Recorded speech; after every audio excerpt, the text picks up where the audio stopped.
시편 57편의 부제에 보면 믹담시 인도자를 따라 알다스헷에 맞춘 노래, 알다스헷에 맞춘 노래 이렇게 부제가 적혀 있잖아요.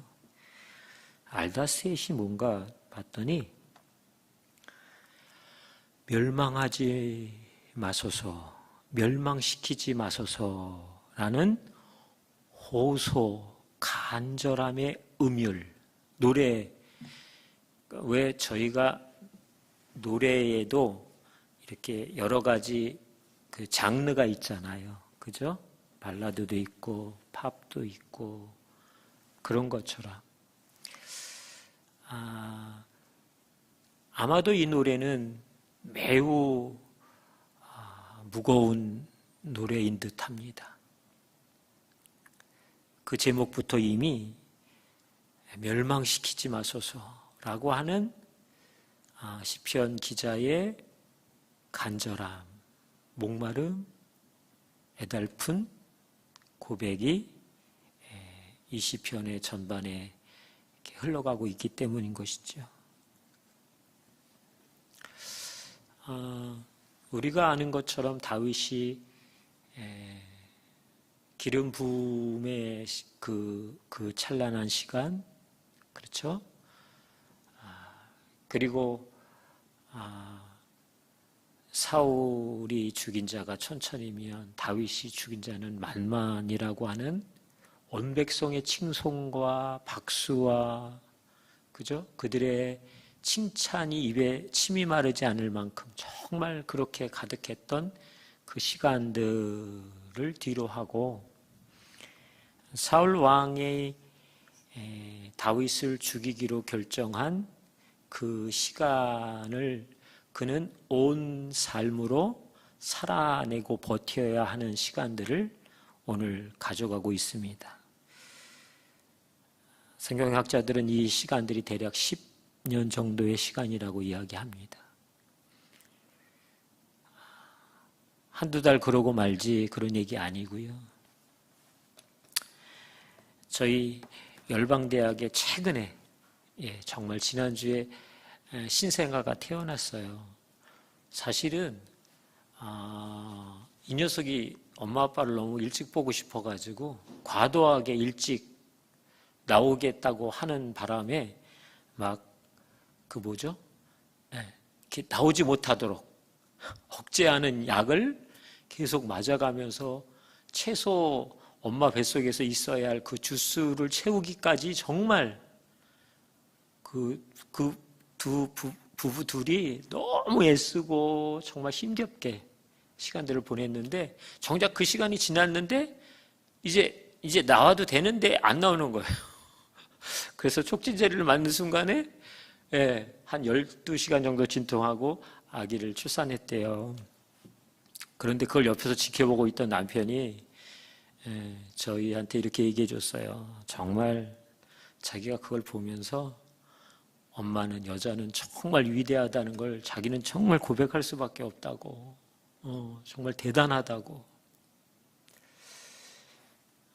사실은 12시간 정도의 고통을 이겨내는 엄마의 그 숭고함, 엄마니까 가능한 거죠. 그죠? 아기를 잉태하고 출산하기 위한, 생명을 낳기 위한 엄마로서의 숭고함 때문에 그 시간을 견뎌내는 것 같습니다. 그런 고통 한 달쯤 갖는다 이런 생각하면 살아낼 사람 없을 것 같지 않겠어요? 그냥 죽는 게 훨씬 속편할 것 같아요. 이럴 것 같습니다. 제가 처음으로다가 코로나 검사 한 달 반 전인가요? 한 달? 전에 했었거든요. 여기 보건소에 가서. 저희 아내는 괜찮았대요. 근데 저는 그 옆에서 이제 다른 사람한테 했는데, 진짜 코가 뚫리는지 알았어요. 얼마나 세게 막 이러는지. 그래가지고 막 눈물이 이렇게 핑 돌아서 눈물이 이렇게 맺히더라고요. 그 짧은 순간인데도 그게 그렇게 힘들더라고요. 어렵더라고요. 여러분, 한 10여 년의 시간을 육체적인 실제적인 고통과 함께 정신적으로도 정서적으로도 감정적으로도 다 피폐해질 수 있는 시간을 계속해서 경험하게 된다. 그러면 이 사람의 삶이 정상적으로 흘러가기는 아무리 생각해도요, 그가 다윗이라고 할지라도 이건 말이 안 될 것 같아요. 그러니까 한 10년 정도 왜 안타깝지만 학교에서 따돌림 당하고 괴롭힘 당해서 그죠? 그 학창 시절에 정말 꽃다운 나이에 목숨을 포기하는 친구들도 있다는 이야기를 우리는 실제적으로 보고 듣는단 말이죠. 얼마나 괴로웠으면, 얼마나 힘들었으면, 얼마나 속상하고 억울했으면 사는 것보다 죽는 게 훨씬 나아. 이 결정을 하게 되느냐 말이죠. 사는 것보다 죽는 것을 선택할 만큼 괴로웠다는 거잖아요. 힘들었다는 거죠. 얼마나 억울하고 속상하고 미칠 것 같은 거죠. 그래서 결국 선택한 게 사는 것이 아닌 죽는 편이 훨씬 더 자기에게 좋을 것 같아서 선택해요. 다윗이라고 하는 사람의 상황도 그와 별 차이 없을 것 같습니다. 아니, 괴롭힘이 단순한 괴롭힘이 아니라 자신의 목숨을 내어놓고 그 목숨이 마치 풍전등화와 같은 상황들을 매 순간 매일 경험하면서 지내야 하는 날들이란 말이죠. 그 시간들이 한두 달의 시간이 아니라 1, 2년의 시간이 아니라 한 10년쯤 반복되고 있는 거예요. 그러니까 그 시간을 온전한 정서를 가지고 정신적으로 건강하게 내비록 언젠가는 지구멍에도 볕들 날 있겠지. 이렇게 생각하며 그냥 하루하루를 살아내는 사람은 저는 이 세상에 존재할 수 없다고 생각합니다. 오늘 시편 57편은 우리가 아는 것처럼 사울을 피해서 굴에 숨었어요. 다윗은 본능적으로 자신의 목숨을 유지하기 위한 최선의 선택을 취했던 거죠. 그것은 깊은 적막감과 그리고 습기와 그리고 위협과 그리고 빛이 없는 어두운 동굴 속, 마치 그것이 자신의 오늘의 현실을 그대로 대변하는 것 같은 그곳에 자신의 몸을 숨겼단 말이죠. 제가 시편 57편 읽으면서 우리가 알잖아요. 이 시편 57편이 어떻게 전개되어질지.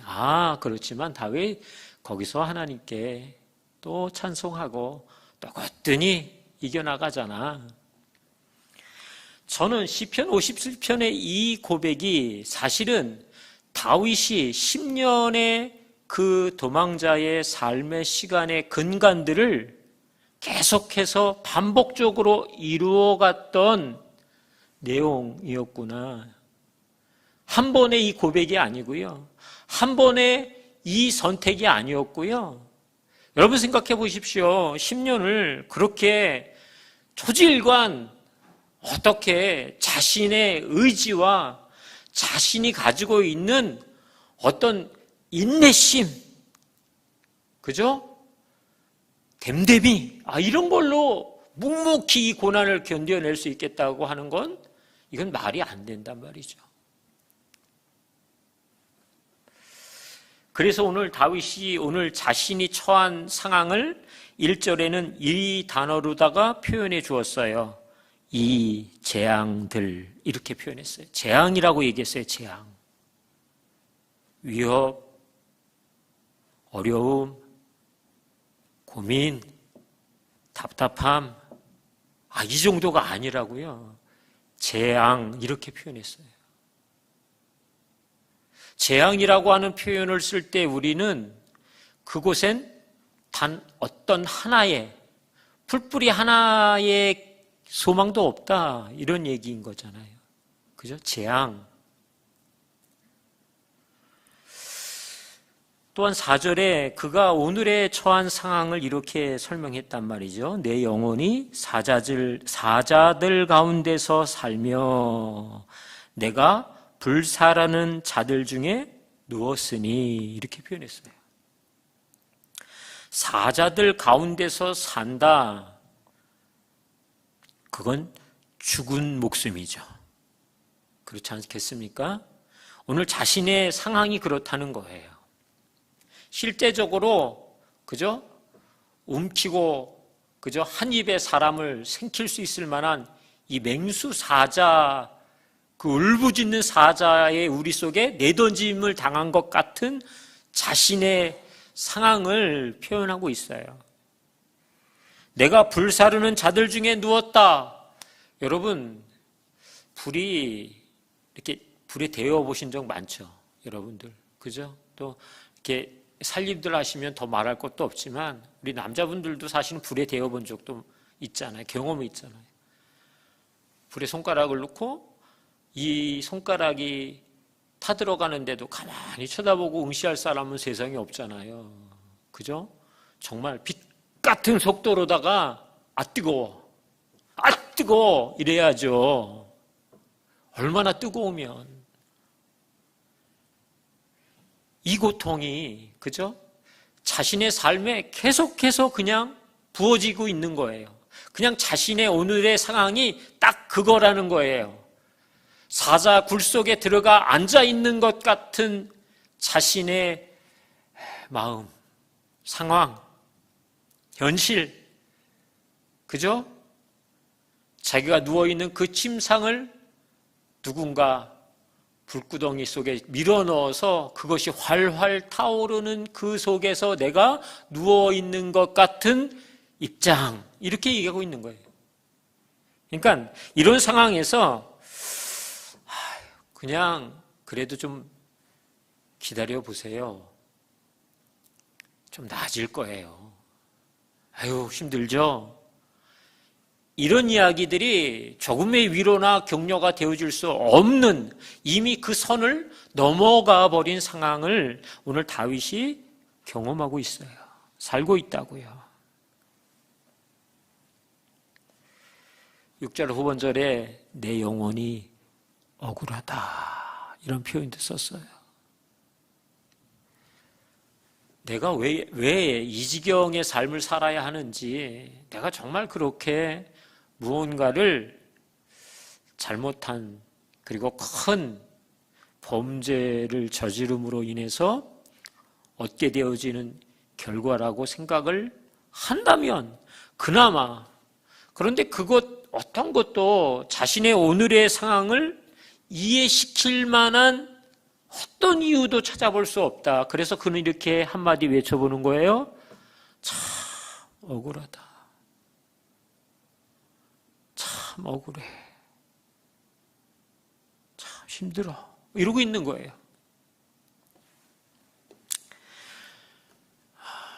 여러분 보세요. 10년의 시간 어떻게 견뎠는지, 10년의 시간을 그는 오늘 어떻게 견뎌내고 있는지를 우리에게 보여주고 있는데요.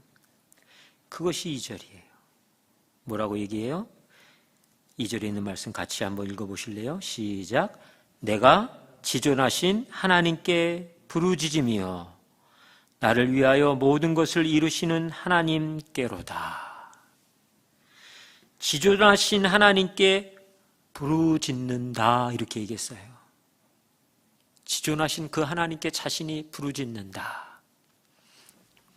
자, 사는 게 죽는 것보다 못한 상황에서 그 시간들을 어떻게 견뎌낼까요? 인내심으로요? 아니면 자신의 덕, 아니면 자신의 인격, 아니면 어떠한 수고와 노력으로 그것들을 견뎌내나요? 아니에요. 다윗이 유일한 탈출구, 다윗이 이 시간들을 견디고 이겨낼 수 있는 마지막 결정, 그것이 뭐예요? 지존하신 하나님께 부르짖는 거예요. 하나님께 나아가는 거예요. 하나님, 그것이 신음이 됐던, 그것이 탄식이 됐던, 그것이 비명이 되어졌던 그는 하나님께 오늘 나가는 거예요. 그 하나님 앞에 나갈 수 있는 근거가 필요한 거잖아요. 다윗은 그 근거를 경험적으로 오늘 알았어요. 그 10년의 많은 위기와 고비들을 넘겨가는 시간들 속에서 그가 매 순간마다, 그죠? 절망의 구렁텅이의 그 마지막이라고 생각하는 곳에 떨어졌을 때 알았다고요. 하나님이 어떤 분이신지. 그래서 그 하나님을 기억하는 거예요. 다시 그 하나님의 하나님 되심을 오늘 그는 붙잡고 있는 거예요. 자, 그가 하는 하나님께 부르짖으며 라고 하는 그 고백에 이유들이 있는데 그것은 2절이에요. 나를 위하여 모든 것을 이루시는 하나님께로다. 나를 위해서 모든 것을 이루어 주셔. 뭘 이루어 주셨는데요?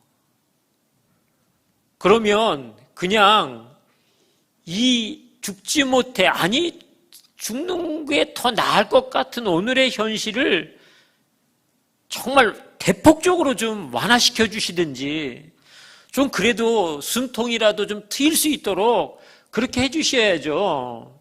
그런데 나를 위해서 모든 것을 이루시는 하나님께래요. 뭘 이뤘을까요? 다윗이 도대체 뭘 오늘, 그래도 하나님이 동굴 준비해 주셨어요. 그래도 하나님이 굶지 않게 해 주셨어요. 로마서 8장 28절, 우리가 알거니와 하나님을 사랑하는 자 곧 그의 뜻대로 부르심을 입은 자들에게는 모든 것이 합력하여 선을 이루느니라. 모든 것이 합력해서 선을 이루는 건 승승장구하는 것이 모아져서 완전 성공하는 인생을 살았다, 이 얘기 아니잖아요. 말할 수 없는 고통과 힘겨운 나날들, 그 날들을 통해서 하나님은 결국 선을 이루셔. 그걸 누가 오늘 경험하고 있다고요? 다윗이요. 다윗이 하나님께 나갈 수 있는 이유가 그거라고요. 나를 위해서 모든 것을 이루시는 하나님, 그 하나님이시잖아요. 하나님께 부르짖는 이유가 있죠. 그건 3절이에요. 나를 삼키려는 자의 비방에서 나를 구원하실지라. 나를 실제적인 목숨의 위협과 나를 향한 그들의 날카로운 창, 칼, 그리고 나를 그 그물에 에우려고 그렇게 나를 향해 돌진하는 그들의 실제적인 위협으로부터 하나님 나를 구원하십니다. 그래서 하나님께 나아갈 수 있다고 얘기하는 거예요. 그것을 그는 그의 삶에서 계속 경험하고 있는 거예요. 내가 운이 좋았기 때문이 아니라, 다행이야, 행운이 깃들여서가 아니고요, 전폭적인 하나님의 주권 속에 오늘 자신의 삶에 피할 길을 그때마다 세워가 주시는 그 하나님에 대해서 그가 보고 있는 거예요. 내 지략 때문이 아니었어요. 내가 가진 처세술 때문이 아니었어요. 전적으로 하나님이 나를 구원하는 그 놀라운 은혜 안에서 나를 붙잡고 계시구나, 그가 알고 있는 삶의 경험이란 말이죠. 그래서 하나님께 나가는 거잖아요. 그 하나님께 어떻게 또 나갈 수 있어요? 3절 후반절에 보니까 하나님이 그의 인자와 진리를 보내시리로다 그랬어요. 인자와 진리 뭐예요? 하나님의 사랑, 그리고 하나님의 진리, 이 불의함, 억울한 이 현실, 그 한가운데 하나님은 여전히 신실하십니다. 하나님은 여전히 나를 향한 그 사랑을 멈추지 않으셨어요? 그걸 몸으로 체득하고 삶의 모든 상황에서 그가 오늘 경험하고 있는 거예요. 다윗이 어떻게 해서 그 삶에 이 위기들을 극복하고 이겨나가요? 결국 하나님 때문이잖아요. 어찌 보면 그냥 한두 번의 넘어짐 같으면 힘들어, 어려워, 그래도 결국 이겨냈어, 이렇게 쉽게 툭툭 털고 일어날 것 같은데, 여러분 10년 정도의 시간 이렇게 보내시면 혹시 여러분들 한 10년 정도 아직도 기도하고 있는 기도 제목 있으세요? 동일한 기도인데 그 기도 제목 가지고 자녀들을 위해서 나는 벌써 10년이 뭐예요? 20년도 넘게 기도하죠. 그런 기도 제목, 그 기도 제목 말고요. 그건 너무 당연할 것 같아요. 왜 이런 거 있잖아요. 어떤 특별한 목적, 특별한 어떤 그 결과를 위해서 기도하는 거예요. 근데 한 10년쯤 기도했어요. 그래도 여전히, 여전히요. 어떠실 것 같으세요? 그만 기도할까?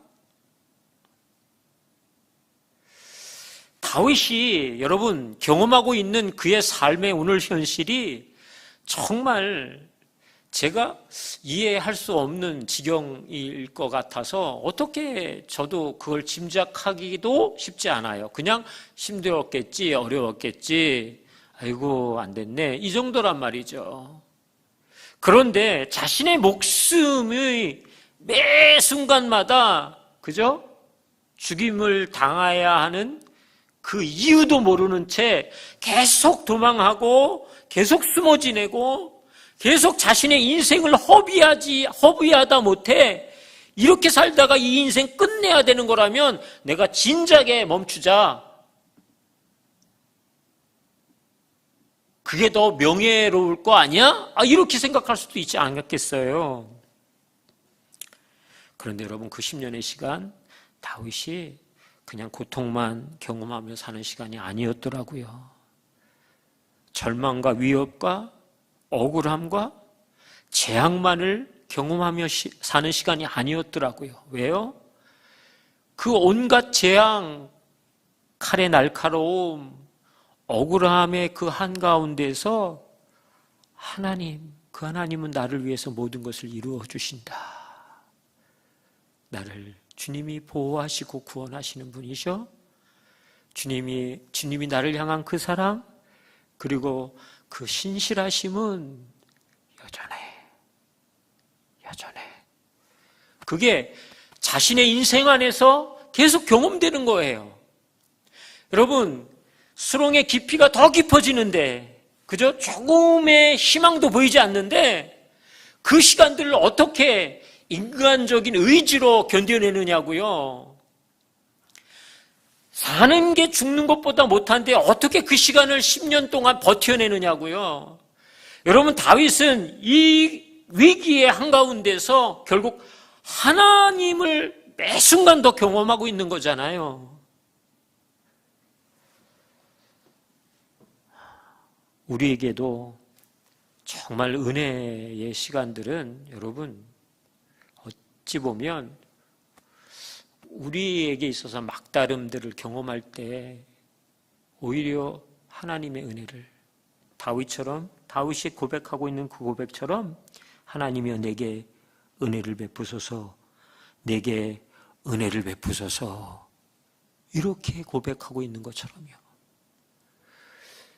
우리가 정말 그 은혜를 단 것으로 경험하게 될 때는 그냥 평범한, 그리고 별 어려움 없어 라고 생각하는 그 시점은 아닌 것 같아요. 오히려 너무 어려워요. 너무 답답하고 너무 힘겨워요. 그런데 그 안에서 하나님의 은혜를 더 갈급해하고 그 속에서 하나님이 나에게 부어주시는 그 은혜와 사랑과 그 신실하심에 대해서 보게 되어진단 말이죠.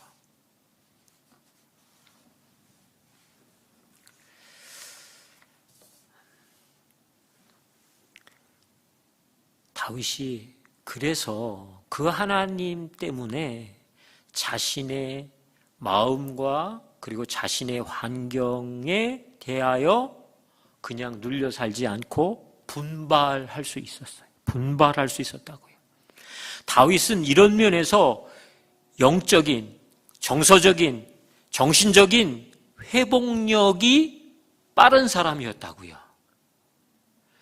여러분, 이게 얼마나 중요한 일인지 모르겠어요. 우리에게 적당한 어려움이 오면 그냥 버틸 수는 있는 것 같은데, 정말 극심한 어려움이 오면요, 어느 순간인가 참다 그냥 이렇게 포기하고 싶을 때 있잖아요. 그런데 여러분 아세요? 다윗도 그 일을 그렇게 경험했을 거예요. 훨씬 더 심각하게 많이 경험해 온 사람이고 그런 삶을 오늘 살고 있는 거잖아요. 그런데 그때마다 그가 무릎을 치며 알았어요. 또 오는구나. 또 고난이, 이 재앙이 말할 수 없이 나에게 몰려오는데, 그런데 내가 여기서 어떻게 할지를 그는 경험적으로 아는 거예요. 하나님의 은혜를 부어주십시오. 하나님의 은혜가 필요합니다. 하나님은 나를 위해서 모든 일을 이루어 가시는 분이지 않습니까? 나를 구원하시며 보호하시며 나에게 그 사랑과 인자하심을, 신실하심을 단 한순간도 멈춘 적 없으시지 않았습니까? 오늘 또 다시 그 자리로 가는 거예요. 오늘 또 그 자리로 가고 있는 거예요. 그래서 그가 7절에 이렇게 우리가 잘 아는 고백을 하고 있는 거죠. 하나님, 내 마음이 확정되었습니다. 흔들림이 없고 내 마음의 방향이 확고합니다. 선명합니다. 조금도 흔들릴 수 없습니다. 내 마음이 확정되었으니 내가 노래하고 내가 찬송합니다.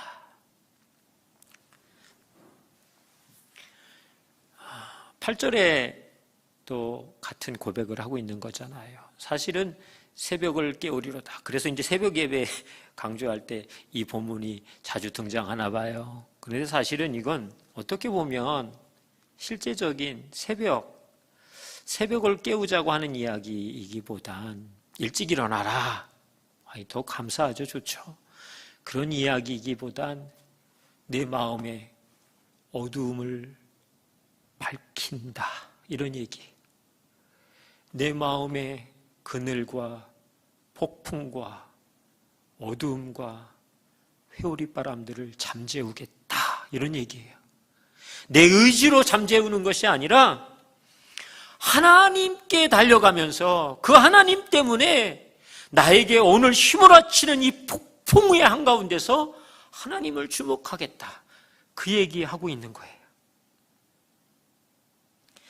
그 결정을 내가 다른 어떤 것으로도 흔들림 없이 내가 확고하게 붙잡고 간다. 이렇게 그가 얘기해요.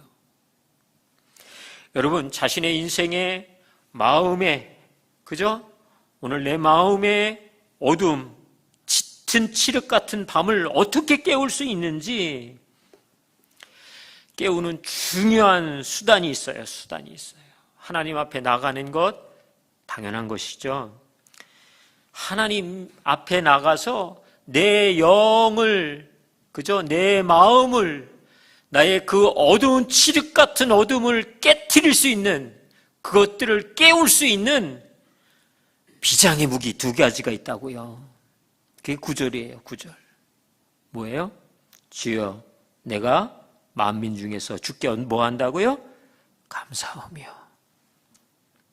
놀랍게도 여러분, 우리가 정말 감사한 건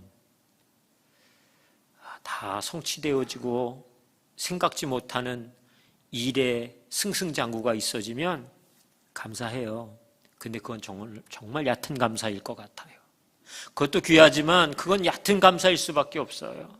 표면적인 감사, 보여지는 감사잖아요. 그런데 여러분, 감사할 수 없어요. 도무지 이 상황은 억울하고 그리고 너무 힘들고 그리고 말이 안 돼. 그 가운데서 다윗이 드릴 수 있는 감사가 무엇이 있었을까요? 뭘 감사했을까요? 어떤 면에선 다윗이 자신의 마음을 오늘 다시 분발시키는 거예요. 그래도 감사해. 그래도 감사해. 그래도 감사해. 자기도 알아요. 지금 감사할 일이 아무도 없다는 것도 알아요. 현실은 전혀 바뀌지 않으니까, 달라지지 않으니까 오히려 좀 웬만큼 시간 지나면 숨통이라도 튀었으면 좋겠는데 전혀 안 그러니까 이게 내가 입으로는 감사를 고백하는데 마음으로 와닿지가 않아요. 그래서 다윗이 결정하는 거예요. 확정했다. 그 얘기가 뭐냐면 그래도 내가 감사한다. 내 영혼아 깨어날지어다. 그 하나님 살아계시고 그 하나님 위대하시다. 그 하나님께 내가 감사를 드린다. 감사하는 거예요. 시편 50편 23절에 감사로 제사를 드리는 자가 나를 영화롭게 하나니. 하나님을 영화롭게 하는 방법을 다윗이 알고 있어요. 그가 이미 경험하고 있어요. 이 위기의 한가운데서도 하나님을 영화롭게 하는, 하나님의 이름을 높이고 하나님이 위대하심을 마음껏 삶으로 표현해낼 수 있는 힌트를 그는 이미 삶 속에서 경험하고 있어요. 뭐예요? 감사로요. 감사. 오늘 우리에게 사실은 추석 다음 주간인데요. 어떤 면에서 보면 참 여러 가지 모양으로 감사하잖아요. 많이 감사하잖아요. 풍성하고 그래도 이 코로나의 위기에서 건강하게 여기까지 우리가 오고 여러 등등 생각하면 참 감사하죠. 그 감사 위에 감사할 수 없는 영역까지 하나님 앞에 감사하면 어떨까요? 하나님, 좀 안타깝고 아쉽고 속상하고 억울하고 화나고 힘들어요. 누구 때문에, 무엇 때문에.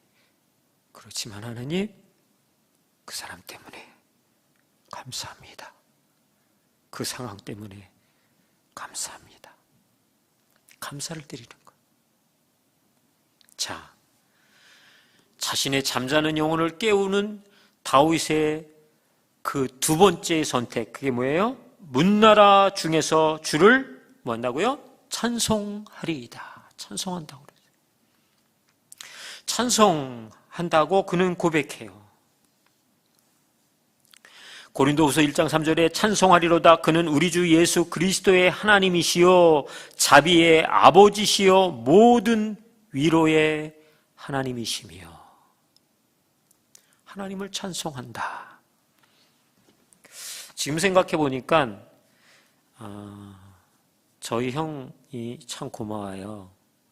저는 사춘기 때 형이 4살 위에 형이 되게 싫었어요. 너무 잘난 척하는 것 같고 저보다 뭔가 좀 잘 나가는 것 같으니까 왠지 그냥 형이 싫더라고요. 그러니까 이쪽으로 가자 그러면 난 무조건 이유가 없어 그냥 이쪽으로 가는 거예요. 예스 그러면 난 너? 이렇게 그런 때인데 형이 저희 앞에서 찬송을 불러줬어요. 저 들으라고 부른 거 아니고요. 그냥 혼자 불렀어요. 책상 앞에 앉아가지고 혼자 불렀는데 제가 그 찬송을 안 듣고 있었는 것 같았는데 나중에 보니까 그 찬송을 듣고 있더라고요. 그리고 알고 싶더라고요. 배우고 싶더라고요. 그래서 형이 없는 시간에 제가 혼자서 그 찬송을 어느 순간인가 이렇게 부르기 시작했는데 내가 왜 교회를 가서 그렇게 하나님에 대한 갈급함을 막 풀어놓을 수 있었을까? 내가 어떻게 친구가 야 교회 가자 그 말 한마디에 그냥 기다렸다는 듯이 용수철을 튕기듯이 퐁 튕겨가지고 그냥 갔거든요. 아주 정말 그냥 예 너무 기다렸던 갈급함을 가지고. 근데 제가 생각해 보니까 제 안에 교회 나가기 전인데도 계속 길을 가면서도 혼자 찬송을 부르고 있었대요. 그게 뭔지도 모르는데 왜 그 찬송을 그렇게 불렀을까요? 여호와는 나의 목자시니 내게 부족함이 없으리로다. 아니, 그 찬송을 제가 여호와는 나의 목자라고 고백하고 있는 제 속에 여호와가 어떤 분인지, 그분이 그 목자 되심이 무언지를 제가 어떻게 알았겠어요? 그냥 어떻게 생각해 보면 곡이 좋아서 부른 것 같은데, 그런데 그게 지금 생각해 보니까 저를 정말 더 깊은 하나님의 구원의 그 자리로 인도해 주는 통로가 됐더라고요. 여러분, 언제 찬송 부르세요? 언제 찬송하세요? 저희 아내가 은혜의 지수가 많이 올라가 있다. 이거 어떻게 아냐면요. 집에서 피아노 치면서 혼자 찬송가 부르는 거 이렇게 보면, 들으면, 저 있을 때 잘 안 불러요. 근데 이제 바깥에 있다가 이렇게 제가 뭐 들어올 때 보면 찬송을 열심히 부르고 있잖아요. 그러면, 야, 은혜의 지수가 많이 올라가 있구나. 이게 참 좋아요. 참 감사해요. 여러분, 우리의 삶에 감사도 그렇지만 찬송도 언제 부르게 되세요? 왜 부르게 되세요? 찬송이 그냥 우리의 마음에, 우리의 그냥 마음을 달래기 위해서 부르는 게 아니잖아요. 찬송을 통해서 하나님을 고백하고 인정하게 되는 그것 때문에 우리가 찬송을 부른다고 생각해요. 여러분, 그냥 혹시라도 우연한 것 같은데 어느 날 그 찬송이 내 입에서 이렇게 그냥 이렇게 흘러나오기 시작한다. 그 가사 잘 좀 다시 한번 돌아보실래요? 저는 그 상황에서 하나님 앞에 드려야 할 우리의 고백, 그것이 그 찬양을 통해서 우리 가운데서 흘러나오는 거라고 저는 생각을 해요. 여러분, 오늘 우리에게 하나님 앞에 우리의 혹시 잠자던 그런 어두운 영역들이 있다면 그것을 좀 깨우셔야 하지 않을까요? 왜냐하면 그것이 우리 가운데 주시는 소망이고 기쁨이기 때문이에요. 잠자는 내 영을 흔들어 깨우는 것, 그래서 광명한 아침을 맞이하는 것처럼 어둠의 침울함 속에서 밝은 새 아침을 맞는, 그래서 그 속에서 하나님은 위대하십니다. 하나님은 온 땅 위에 높임을 받으시기에 합당합니다.